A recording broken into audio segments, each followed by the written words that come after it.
during rush hour. We have problems with people with the I don't know what the right word is, the poor condition of Blair Road. We've had that problem for years. I have receipts to prove it, where I've had tire damage as a result. So is it now only a concern that needs to be addressed because you're trying to shove this down the road? Why is it now important to address people driving on the wrong side of the street and the problems on Blair Road? Is it because this is done and you're going to just throw that in at the same time? We can address those problems in the short term and the long term. What we're trying to do is incorporate a design for those concerns into this project that we already, in fact, we added this since our first meeting.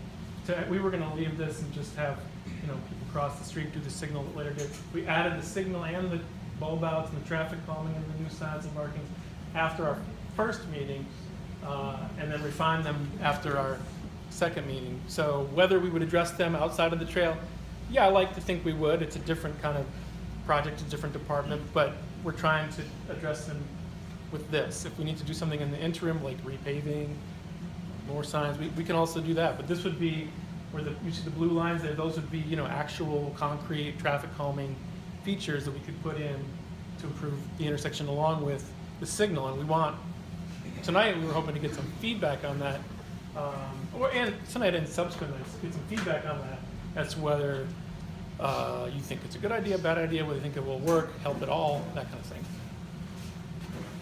My concern is, you mentioned that your plans you have to carry out, and then you talk about interim plan. I'm thinking, is that interim plan sort of far-fetched? You got budgeting, depends on the district has the financing for it. Later on, there's too many ifs and buts for the future. There's no guarantee. Yeah, sure. Well, fair enough. There's no guarantee. I like to think for the interim, I know for the interim we do have, the partial design. We do have the budget for that. I think you were saying for the long term, looking at going elsewhere. First, we have to find out where we're going to go and if it's possible, and then we can get into the budget. But you're right; it's less certain. No question about that. Another question. You mentioned two areas in the garden and as well as McDonald Place. Is that both or one either or? For the long term, to change possibly, No, or for immediate. For immediate, it's what you see here going up first, also known as South Dakota, and across New Hampshire and along McDonald Place, with no new trail built in the garden or the park, or that's the near term. People are doing that now, and we're trying to make it safer for cyclists to come through there, safer for pedestrians to cross the street, slow the cars down so they don't go the wrong way, that kind of thing. And we'd love to know if you think that's a good idea. I live on First Street, Mm-hmm. at the other end of this block here. And when we had the previous meeting, there were many more residents of my block here. And we all said vehemently that we didn't want the bike trail on First Street, but yet you seem to have ignored that and are making concrete plans to put it there. One of the reasons was that we didn't want the extra traffic that's gonna come because now cars can make a left turn. Cars can make a left turn when they get to Riggs, where you will put another traffic light. So why are we having meetings if you seem to ignore what it is that the community is saying? That's the kind of feedback we're looking for. The left turns don't have to change, or if they're prohibited now, we can restrict, not prohibit them, and vice versa. So you see, it's already restricted. However, that's the place where people drive down the wrong side of the street to make the illegal left turn every morning. And point out, Michael, what we think. And if you can make a left turn onto Riggs at the other end of First Street, that's just going to make more traffic come through because now they can turn at Riggs Road. So. Well, yeah. So we could prohibit that turn, or we could have a different kind of. You have to have a turn because it's a dead end. I mean, you go straight into the schools. Or right, so let's get into the weeds here. So for Riggs and First, what we're proposing is a signal here that would operate for First and for that driveway. We've had a request from the school, they have a hard time getting out, they can't make a left. So this is something we're proposing, that we want feedback. So the signal would be green for the driveway and for First, for a short time, and then also for the pedestrians and bikes to get across. And then it would be green for Riggs.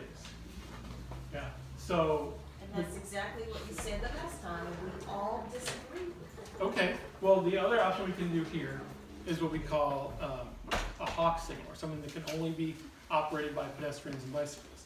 So there would be a red light for the cars here, coming up and down First, and they would have to, they'd have to just wait for a gap in traffic like they do today. And for residents of First Street, that's where we're kind of looking for that. Where do you want to be on that trade-off? Do you want to leave it exactly the way it is now? We don't want to We don't want to trade off. We don't want the bike trail on the First street. We asked to have it run behind And- the Right. street. Right, well, we're operating with the plan, and whether this is,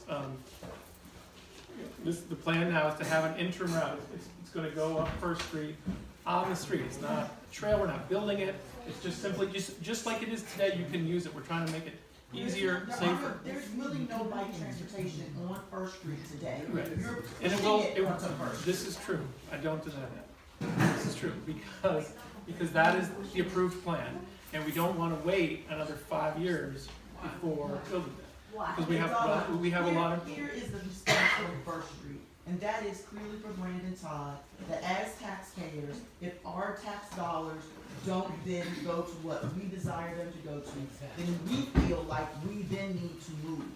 And that's what we presented to Brandon the last time. If we have to have what they enforce, or they decide for us is best, when we can't get anything else that we want, what the city is telling us is that you don't value us as residents.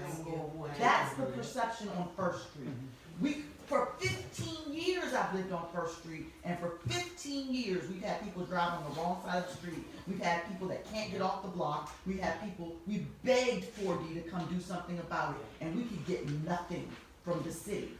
But now, because somebody has decided they don't wanna wait any longer for a bike trail, we can get all that stuff, but we gotta have the bike trail with it. And that is insulting, okay? It is Same for the light insulting. out here. Same for the light. We've been asking for a light out here for years. Now that you want a bike trail, now you're willing to put a light out there. And I will remind, we vote. Right, so I understand that sentiment, so I'm still trying to find out what we should do in terms of the signals. We want the signals, Bike trail off of okay, First Street. but we have to assume, just for a few minutes, that the trail, the route, I'm calling it a route because there is no trail, the route will remain on First Street. How would the signals be best, installed, adjusted, permitted, turns for the neighborhood? Would the neighborhood prefer no signal? Because it's coming with the trail, it's true, that's true, it's becoming for bike and pedestrian access, that's true. But does that mean you'd prefer not to have a signal at either intersection? Or I'm not the, saying that. okay, so that's what we're trying to help design these signals. We've got 30% of them designed. Like I said, they can be turns every which way. We can have restricted turns, like today, we can have more turns restricted. We can have only pedestrians who push a button and bikes who push a button get the green light. That's the kind of feedback I'd like to get in the next just few minutes. We've had people, because DDOT has not acted, we have had people have many accidents. Many people have been injured at North Capitol and New Hampshire and on New Hampshire Avenue, right? So putting up a sign that says don't turn clearly isn't working. To stop people from driving on the wrong side of the street, you need to put a barrier in the middle of the street. I mean, we have trucks on the wrong side of the street at 7:45 during rush hour traffic, okay? First or on Riggs? On New Hampshire On New Avenue, Hampshire, on okay, the on New Hampshire. bridge, when the traffic Well, backs that's up, possible. they pull out onto the wrong side of the street, they drive half a block on the wrong side of the street and make an illegal left turn onto First Street. which is really, I'm sorry, South Dakota at that point, okay? Now what you're doing is introducing the idea of having cyclists there so that when they pull out onto the wrong side of the street, they hit somebody that doesn't have a bumper. That is unsafe. So, just to be clear, are we talking about New Hampshire now? Yes. Yeah. Can we get back to that? We've gone into the time for the park service, so at the end we can get back. They can have my time. Huh? Oh, just they need my time. Oh, okay. You But, say we gonna come back to the bike trail? Huh? We gonna do it from Fox Service? Yeah, Then come back to right. the bike trail? Talking about that's what, we are going to, okay. You wanna introduce yourself?